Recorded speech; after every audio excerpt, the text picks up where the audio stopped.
Précédemment, au pays du loup, nous avons été témoins de la détresse des habitants des bois trop petits pour échapper au saccage de leur territoire. Forcé de fuir loin du chantier des hommes, Jimmy s'est arrêté pour la journée à un chantier de castors situé le long d'un chapelet d'étangs que nous appelons les marais de Lancelot. C'est dans ce secteur que Monique, Reynald et moi vivrons un rêve.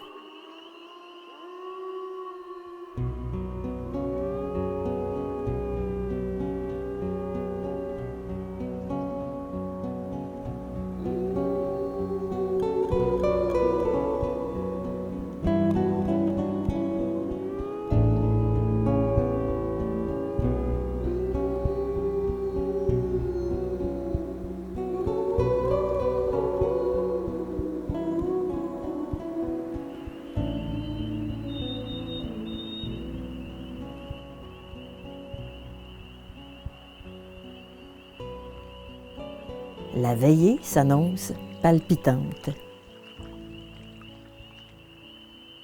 En plus d'un orignal, que nous croyons être Lancelot, un couple de grues du Canada s'alimente non loin de nous. Au menu, des rainettes crucifères, dont les chants d'amour frôlent les 100 décibels.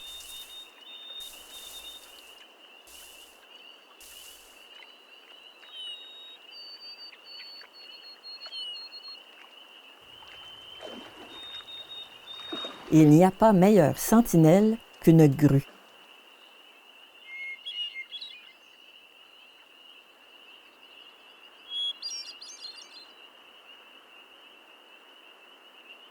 Como acceptera-t-il de se laisser filmer? Même Jimmy se pose la question. Tout est si calme.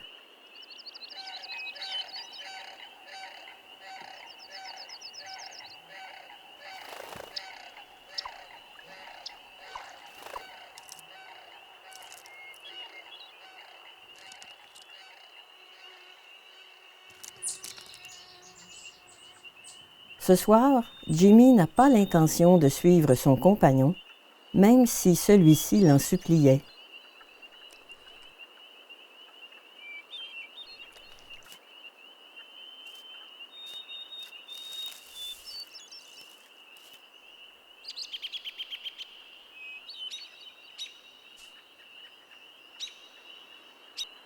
Como a pris beaucoup d'assurance. Ça ouvre la porte à l'observation d'interaction.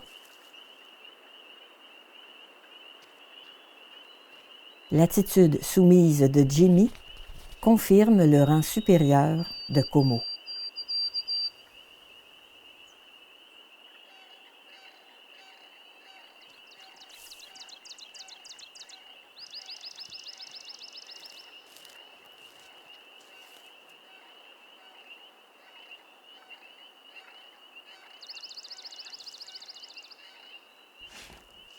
Assister à un moment intime de la vie de ces loups marque un progrès important pour nous.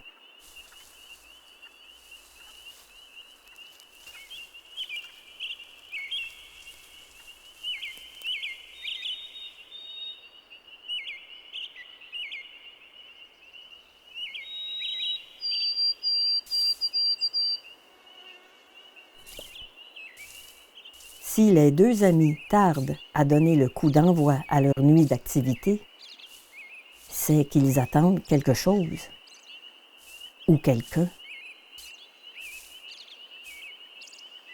On espère le découvrir avant la tombée de la nuit. L'observation des oiseaux nous aide à patienter. Une femelle bruant à gorge blanche ramasse des matériaux pour son nid, tandis qu'un coq gélinotupé fait la roue pour séduire une belle.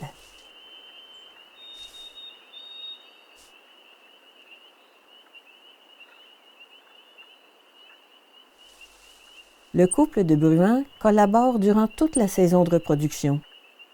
Mais chez les gélinottes, le mâle se contente de féconder les femelles qu'il croise sur son domaine. Une forme de fidélité pour l'un, des amours volages pour l'autre.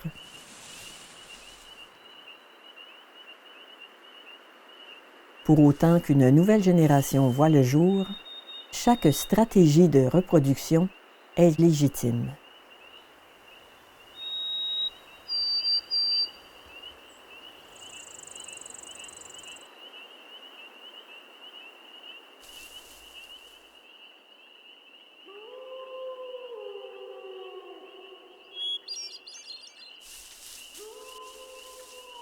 Les hurlements proviennent du marais juste derrière nous.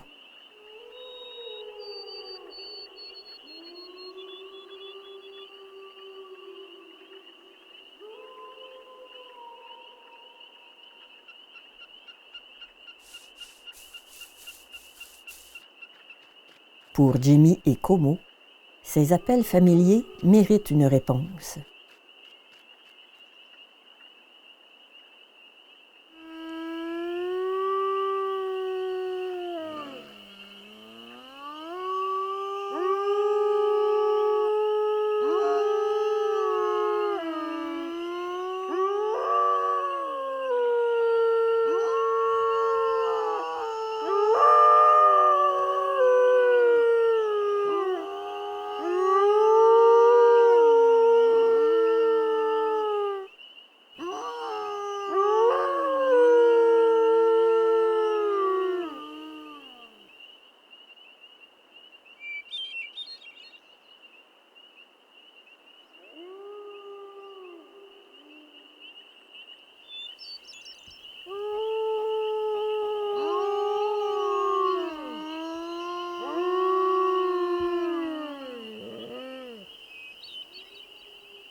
C'était la première fois que des loups adultes hurlaient si près de nous, à seulement une dizaine de mètres du véhicule.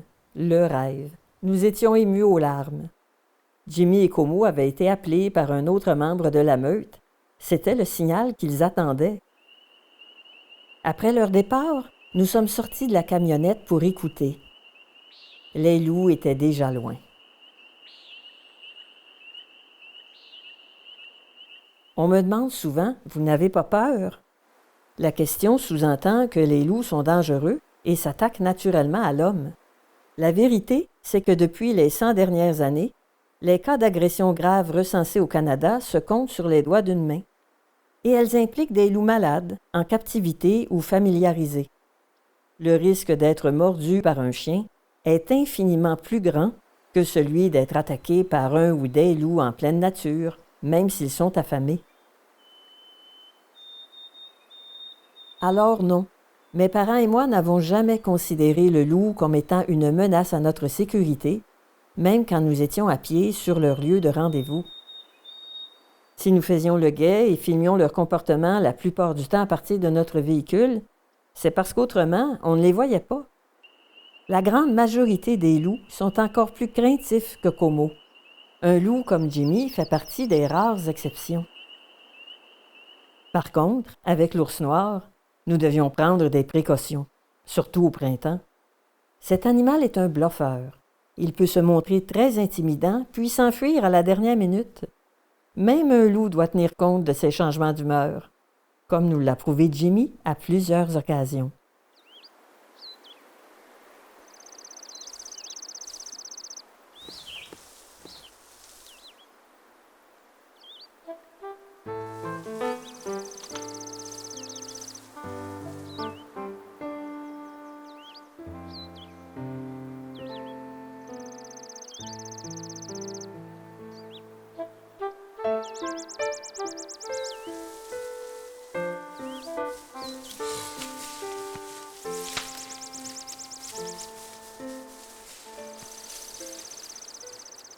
À l'époque, notre territoire d'étude abritait une des densités d'ours noirs parmi les plus élevées au Canada. Une clôture électrifiée devait protéger notre camp de base. Nous avions toujours sur nous un répulsif en cas de problème.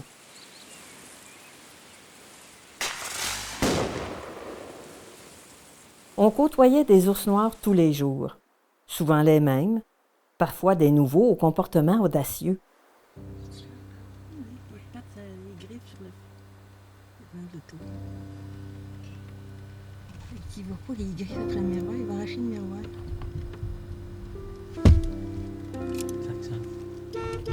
Si je tiens compte du nombre d'ours que nous avons croisés, il y a eu très peu d'incidents de ce genre. Ces animaux sont passionnants et chaque rencontre avec eux nous permettait de mieux les connaître.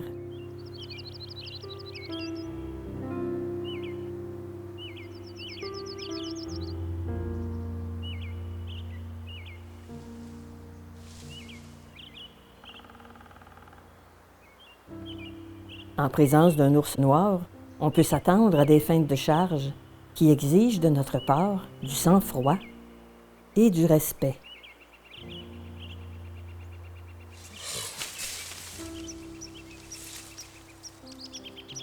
Si on agit de la bonne façon, l'ours accepte souvent qu'on l'observe à une certaine distance. On évite la plupart des conflits quand on comprend le langage gestuel de ces animaux très puissants. On peut alors les suivre et découvrir les prouesses extraordinaires dont ils sont capables.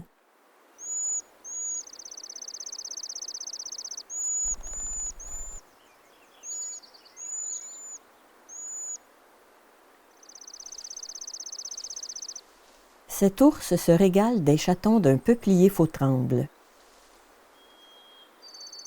Les jaseurs d'Amérique mangent également les fruits de ces arbres en train de mûrir.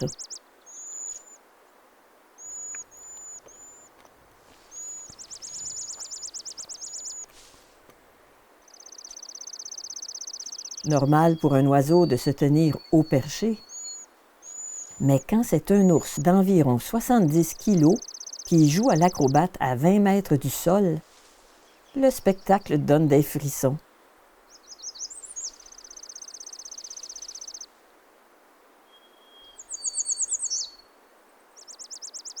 Un faux pas, une branche qui casse, et c'est la chute.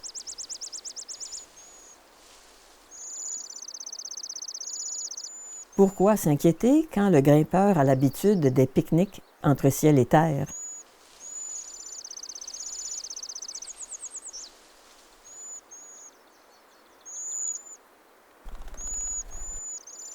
Le baribal utilise sa mâchoire ou ses pattes avant pour briser les branches. Comment ne pas être émerveillé devant l'adresse et l'intelligence de cet omnivore polyvalent dont le menu se compose en grande partie de végétaux?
La présence d'un ours ne m'empêchera pas d'étudier la progression des nidifications en cours dans cette partie de la forêt.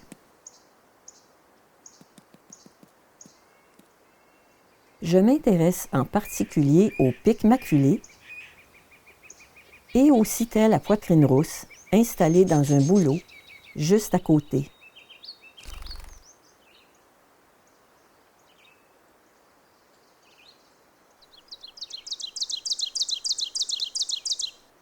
Le pic maculé mâle est reconnaissable à sa belle gorge rouge.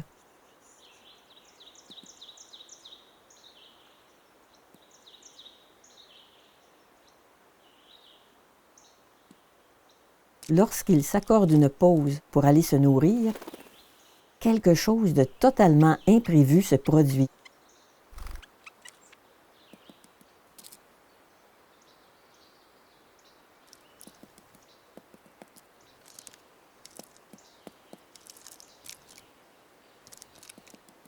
Le pic ne se rend compte de rien.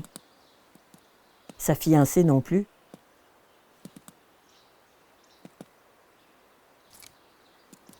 Je me demande comment tout cela va finir.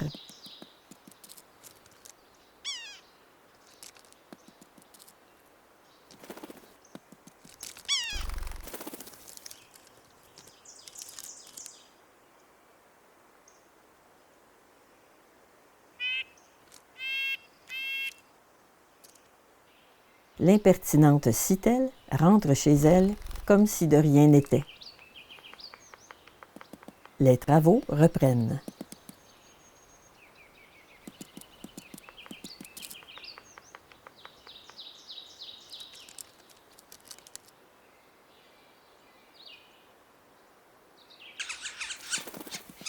Le pic est encouragé par la visite de sa belle.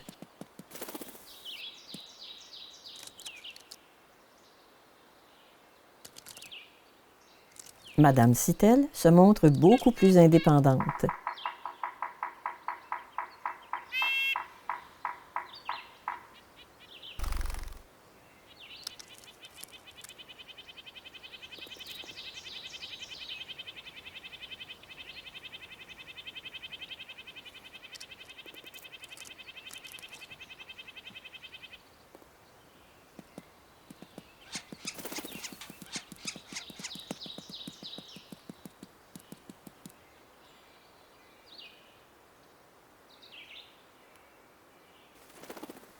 Cette fois, les pics ne laissent pas leur cavité sans surveillance.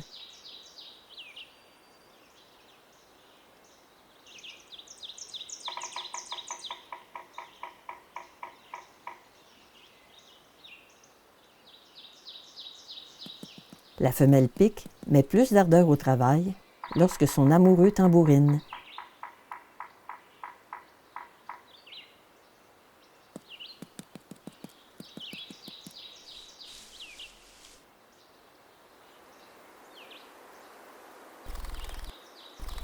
Je me retrouve parfois très proche d'un ours noir quand je me déplace à pied en forêt. Le même genre de rencontre avec un loup est plus grave parce que ça peut vouloir dire un recul important dans le lien de confiance qui s'est établi avec lui. On a beau faire attention, on ne peut pas tout prévoir, tout deviner. Un matin, j'étais tellement certaine qu'aucun loup n'était présent dans le secteur de la Pinède que je me suis aventurée hors du véhicule pour examiner des empreintes près du lac.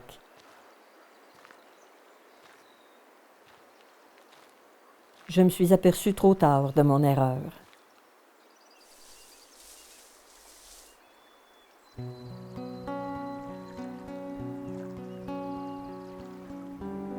Bigfoot suit mes traces et n'a pas l'air d'apprécier mon intrusion.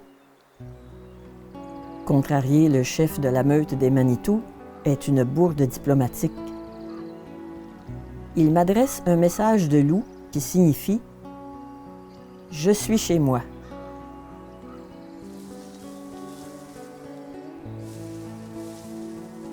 Bigfoot n'est pas seul. Jimmy est brave, mais ma présence le surprend. Je n'ai pas peur pour moi, mais pour notre relation avec les Manitou. Déjà que Bigfoot s'éloigne en montrant des signes de nervosité.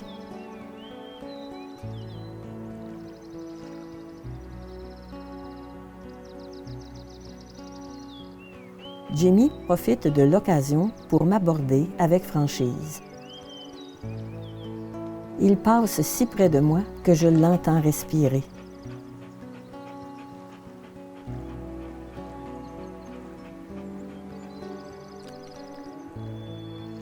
Une fois sa curiosité satisfaite, le loup rejoint son leader.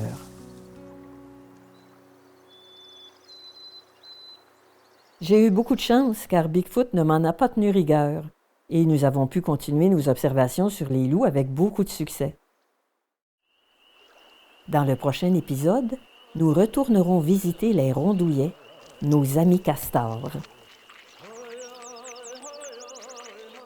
L'ours noir nous fera vivre d'autres moments forts, puis une giboulée s'abattra sur le pays du loup, freinant l'élan du printemps chez plusieurs espèces.